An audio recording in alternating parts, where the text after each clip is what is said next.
Oh Um, yeah, from what's that movie? Sniper Ops or something of yeah. that nature. I don't know. I saw a Steven Seagal movie where he was trying to shoot a sniper rifle with sunglasses on. Like he was holding the sniper rifle and he had sunglasses on, and Steven Seagal was sitting there that day like, nope, I'm sitting in this chair and I'm not taking my sunglasses off. What a piece of shit. Um, uh, I'm gonna give it like like four bloated Steven Seagals, which is more popcorn than popcorn can exist. Two bloated Steven Seagals. uh, and let's all just enjoy how bloated and fat Steven Seagal's become.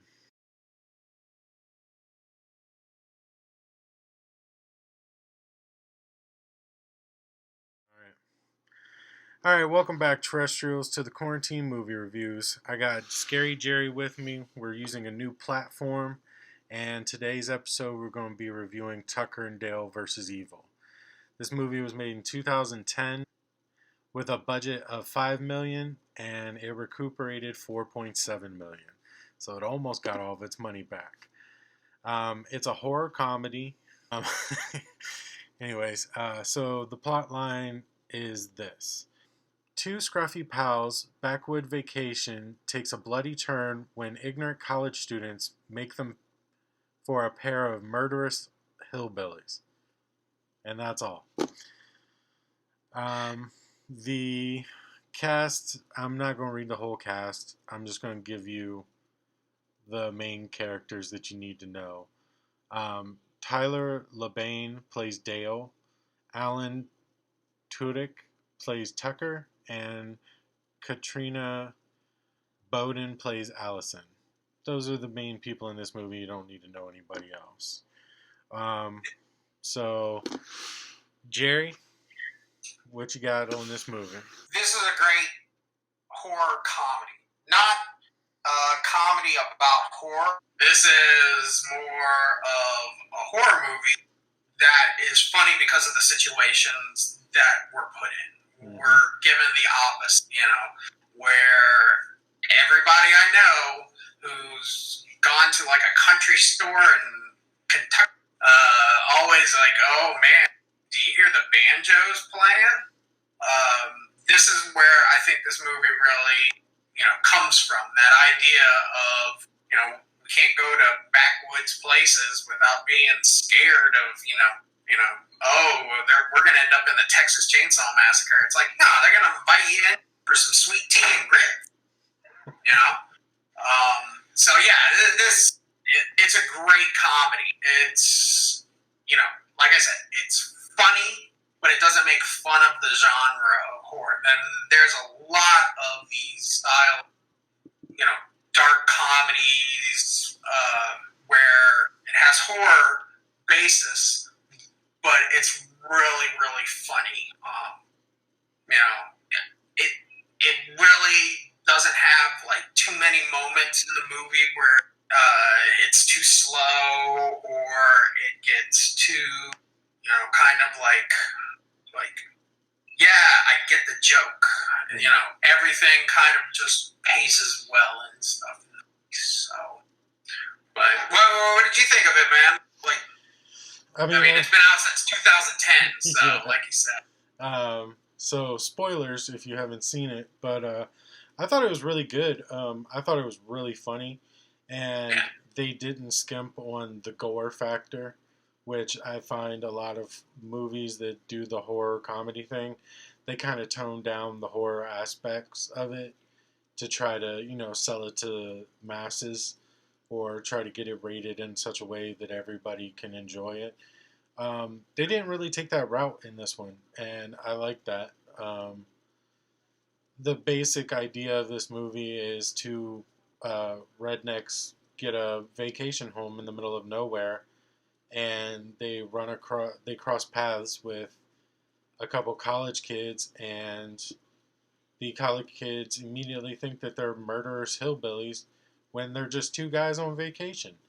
And uh, an incident happens where one of the girls falls in the lake, and while the two hillbillies are fishing, and they save her because she knocked herself out. They save her from drowning. They take her back to their cabin and fix her up and get her healthy again. But the idiot college kids think that they've kidnapped her and they need to rescue her. So they inevitably try to do so, and they end up killing themselves. So, through no fault of the hillbillies whatsoever, they end up killing themselves. That's a good idea, Dale. Oh, howdy ho, officer. We've had a doozy of a day. There we were minding our own business, just doing some chores around the house when kids started killing themselves all over my property. Well, that's what happened, Tucker. He would have to be a moron to believe that. So that's a hilarious aspect to this movie. I mean, what a concept. Yeah, and that like not only is the two characters of Tucker and Dale characters, but also the house itself, I feel, is a real big character. I love, there's the part where they first, we bought a vacation home. Oh, it's a real fixer-upper, the realtor told us. And they go in and, like, there's a bunch of, like, even, like, the house looks like what you would see in a horror movie where there are bones hanging on the wall. They walk in and they're like, this guy must have been a geologist or something. Or he must have been a news nut because all the one wall is covered with newspaper articles and with the obliviousness of a person not being able to see all of these headlines are murdered people. The only one headline they go to is the free chili hot dogs with purchase or something. Yeah. Good for effort. That's good. That's good comedy right there. Right. Where we're not forcing it on you. Where it's like, here, laugh at this. No, you just pick out those little moments of, wow, that's really funny. And then like you said, the college kids, they think that these two bumpkins are doing maniacal. You can't help her out. Like the one line and stuff, like, oh, you don't like pancakes? Just these silly moments. Yeah. But these college kids just see that, that's, we grew up, with Friday the 13th and the Texas Chainsaw Massacre. So that's what we're in right now. Oh, geez, whoa, Jesus.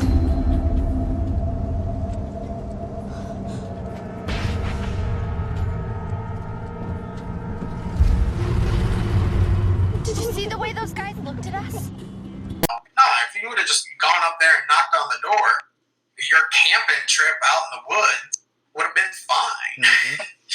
Yeah, it's definitely just a giant misunderstanding.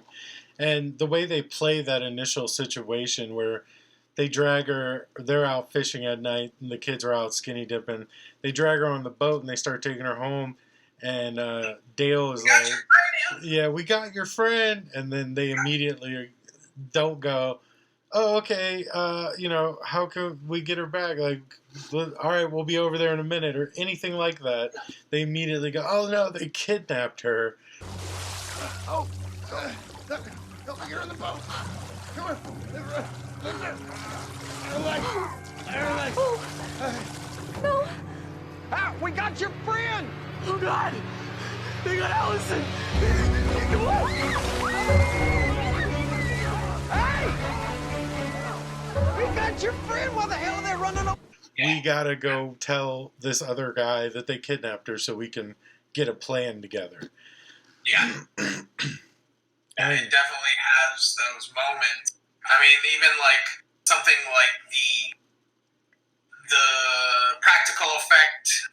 Also, I think we need to talk about that. Everything in here is done practically. I think there's only 2 moments of CGI. There's like a weed whacker scene, and then there's like a bumblebee that lands the guy's nose. Yeah. I think those are really the two big CGI moments. But you know, these practical effects of, you know, like the guy who jumps in the wood, you know.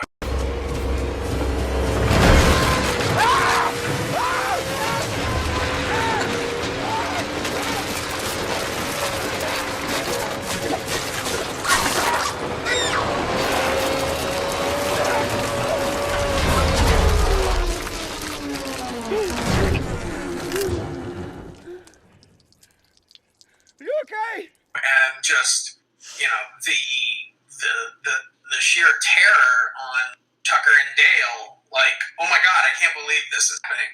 Where we've changed roles now. Yeah. Where the college kids thought they were in a horror movie. Now Tucker and Dale think they're in this, like, you know, mass suicide pact for these college kids, and turning their experience into a horror movie, you know, where they this carnage, Yeah. you know, when they are, like I said, oblivious, you know, Yeah. ignorance is bliss, Yeah. and that's really what they identify as in this movie, is that ignorance is bliss situation, you know. Yeah, I mean, all the kills are gory, or most of them are pretty gory, and they're hilarious. Take the big guy. Oh, good. Look, your friends are here. Hey!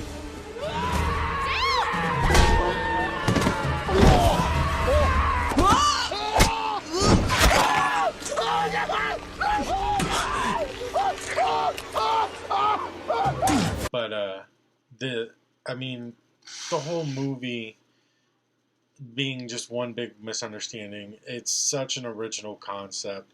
You know, I've never seen anything like it, or since. I know they did do some other like knockoff spinoff of it or something, but it was garbage, and I never even watched it. I can't really say that it's garbage if I haven't watched it, but it was garbage, and I'm not going to watch it. It does, like, it has those moments. I don't know if you ever saw Cabin in the Woods, where it has those similar things where, you know, these are your, you know, you know, the blonde that runs up the stairs instead of out the door. Those victims in a horror movie. So it does take that. But then again, it's those moments that you look for, and like I said, having fun with the content instead of making fun of the content. And that's really, you know, like in Shaun of the Dead, it didn't make fun of the the zombies. It built it up, you know. So I think that's where this horror comedy really succeeds well. So yeah, it's the character's development of going from vacation guy to I'm going to be a serial murderer stuff all of a sudden just kind of too quick, you know. Yeah. We saw small things where he was like kind of like just a dick, you know, just an asshole. Kind of rapey too. Yeah. But is it bad? No. Right. I want to make that clear. So the character development for everybody else is really fine, especially the other victim. We will call them other victims because I don't remember their names. I don't remember anybody else in the movie's names. But their deaths are pretty intense, you know, lacking in character, but making up for in, you know, just overall violence and gore. Definitely really builds up their, you know, I remember their deaths. Yeah, I definitely thought that that the kills were they were so much more enjoyable because the characters were killing themselves.